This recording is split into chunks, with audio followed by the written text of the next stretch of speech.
Rome did not collapse when barbarians crossed its borders. It began collapsing when fear replaced trust, violence replaced loyalty, and survival mattered more than belief. This is the true story of how Rome's brutality quietly destroyed the empire from the inside.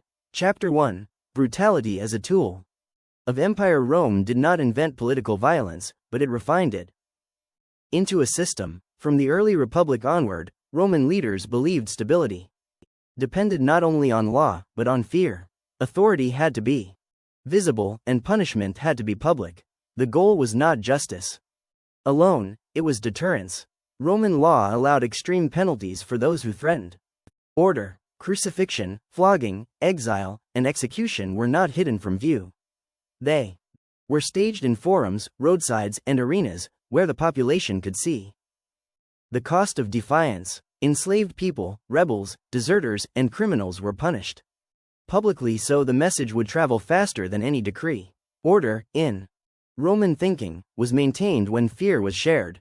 This belief shaped Roman political culture. Magistrates enforced discipline through coercion.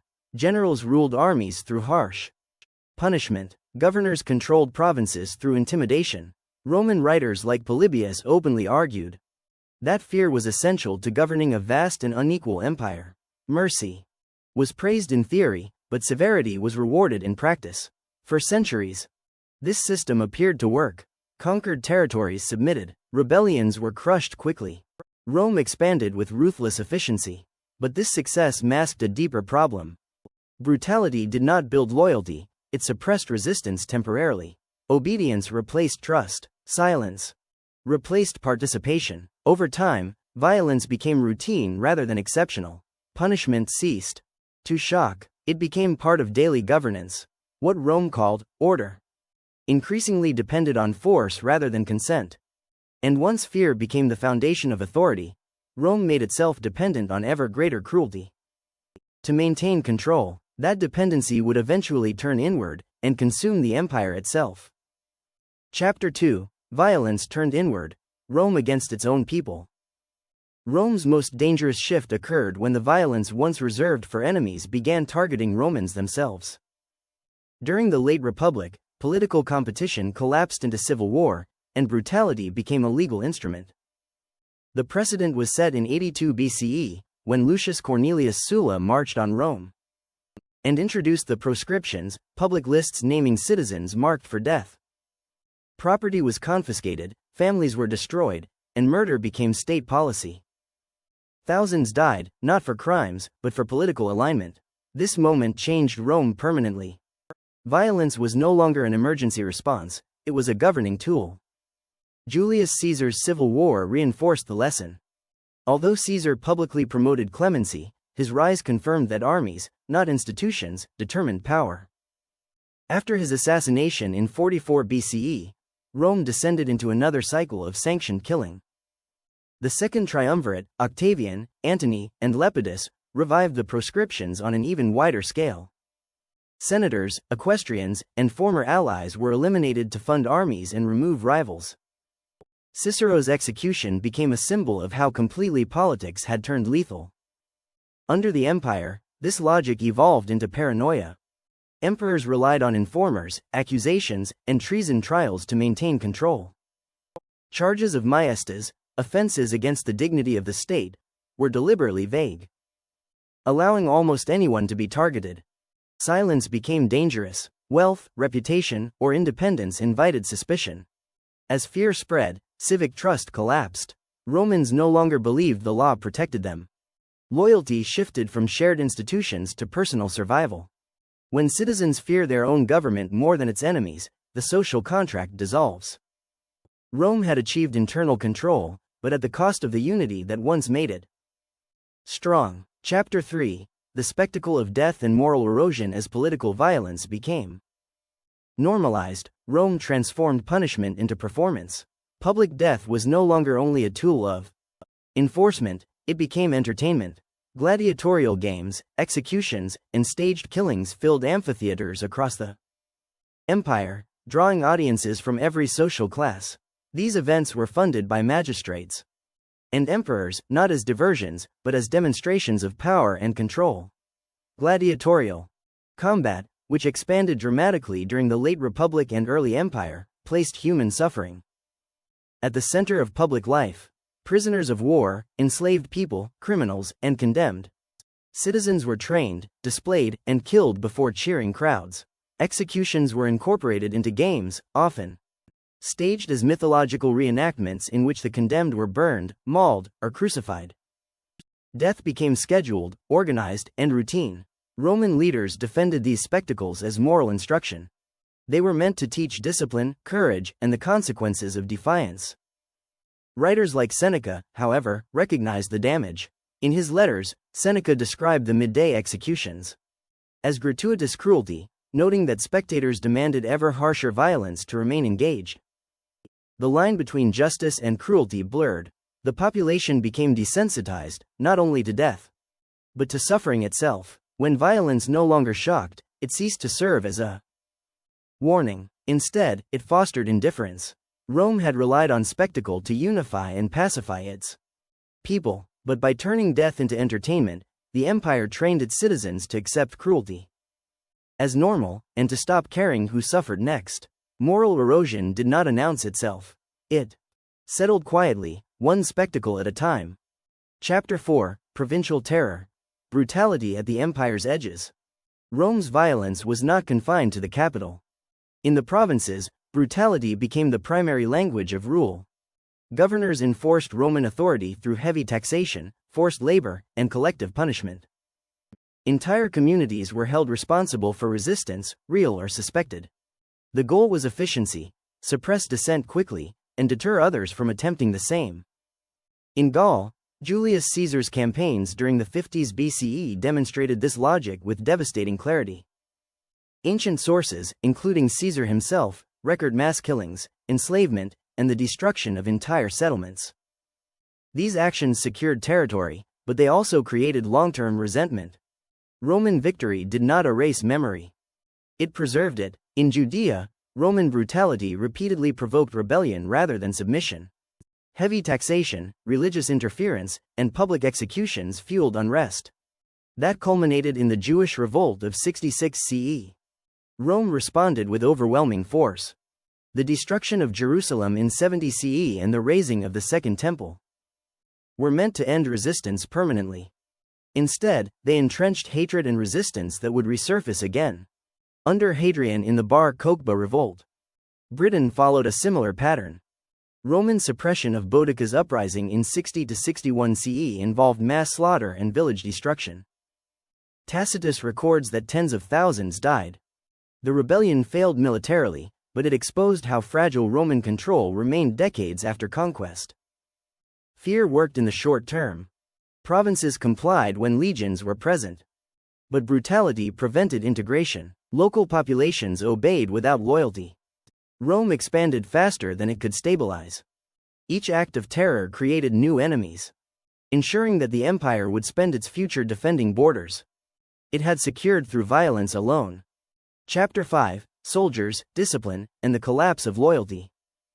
The Roman army was built on discipline, but that discipline was enforced through fear. Punishments were severe and often collective. Flogging, execution, and decimation, the killing of 1 in every 10 soldiers of a disgraced unit, were legally sanctioned and publicly carried out. These measures were intended to preserve order and obedience within the ranks.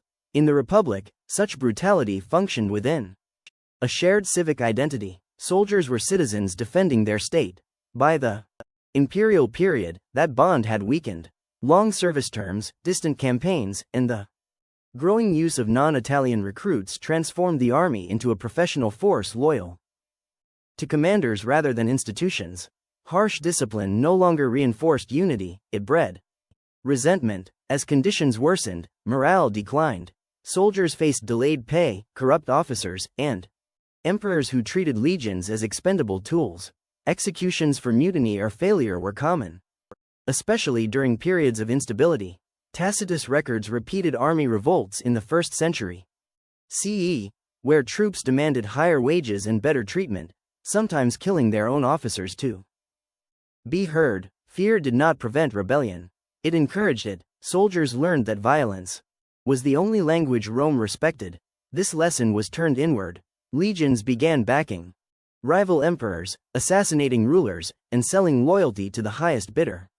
The year of the four emperors in 69 CE exposed this reality. Armies no longer defended Rome, they decided who ruled it. Once soldiers stopped believing in the empire as a shared cause, military power became unstable. Discipline remained, but loyalty did not. Rome still had legions, but they no longer formed a unified force. The empire had trained its army to obey through fear, and in doing so, taught it to rule through force. As well, Chapter 6, Emperors trapped by violence. Imperial power in Rome was built on force, and emperors quickly became prisoners of the system they inherited. Without a clear law of succession, authority depended on fear, loyalty, and control of the military. Many emperors chose terror as the safest option. It was also the most dangerous. Tiberius expanded treason trials and relied heavily on informers, allowing accusations to eliminate rivals and critics. Under Caligula, violence became erratic and personal, undermining confidence in imperial authority. Domitian ruled through systematic fear, executing senators and confiscating property to secure obedience. Ancient sources describe an atmosphere of constant suspicion, where survival depended on silence and conformity. This approach isolated emperors from reality. Fear discouraged honest counsel. Advisors told rulers what they wanted to hear, or said nothing at all. Competence became secondary to loyalty. Talented administrators avoided prominence, knowing visibility invited danger. Over time, the imperial court hollowed out. Violence also normalized assassination. Emperors who ruled through terror taught elites and soldiers that removal by force was acceptable. Most early emperors died violently. Each killing destabilized the state further. Short reigns became common. Policies shifted rapidly. Long-term planning vanished. Rather than securing power, brutality shortened it. Emperors lived under constant threat from their own guards, generals, and court officials. The Praetorian Guard, created to protect the emperor, became a decisive political actor, murdering and installing rulers at will.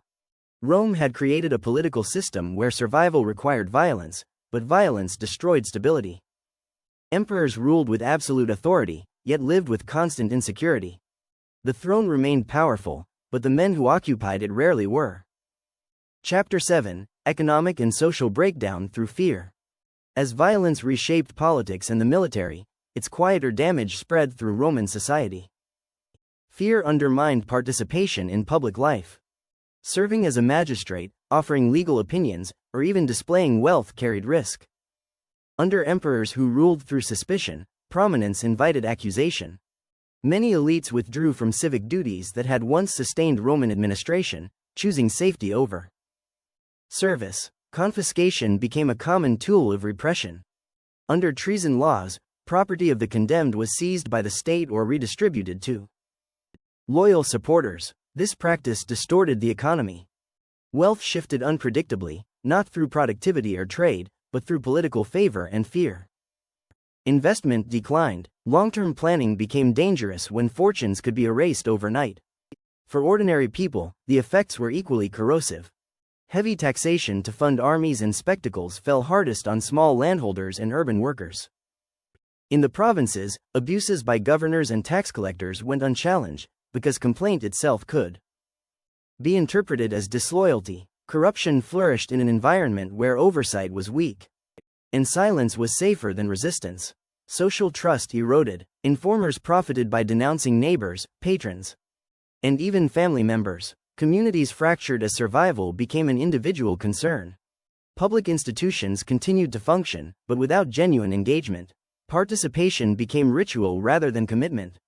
Rome still looked stable. Markets operated, laws were issued, but the underlying social fabric was thinning. A society governed by fear can continue for generations, but it cannot renew itself. When crisis arrived, economic, military, or political, Rome discovered that intimidation had preserved order, but destroyed resilience. Chapter 8, The Final Cost, an empire that couldn't be saved. Local elites who once defended cities and funded public works withdrawn or sought protection through private power. Loyalty fragmented into regional, personal, or religious affiliations. Rome remained everywhere and belonged to no one. When external threats intensified in the 3rd, 4th, and 5th centuries, this internal weakness became decisive. Invasions by Goths, Vandals, and other groups did not succeed because Rome lacked soldiers, but because those soldiers were often poorly motivated, divided, or disconnected from the populations they defended. Cities surrendered, negotiated, or even welcomed new rulers. When imperial protection failed to offer security or justice, Roman institutions continued to issue laws, collect taxes, and proclaim authority. Long after their influence faded, power became coercive rather than persuasive. Each crisis demanded harsher measures, accelerating decline rather than reversing it. Fear could suppress disorder, but it could not inspire sacrifice. Rome's collapse was not sudden. It was cumulative. Violence solved immediate problems while undermining long-term survival. The empire did not fall because it forgot how to rule, it fell because it ruled without consent. History's lesson is not that power requires cruelty, but that cruelty eventually empties power of meaning. Fear can conquer. It cannot sustain. Rome's story didn't end with invasion, it ended when fear replaced loyalty. If you want more deeply researched history that goes beyond emperors and battles, stories about power, collapse, and the human cost behind empires, stay with Silent Scholars. Subscribe, and keep watching. The next story explains what happens when a civilization can no longer inspire belief.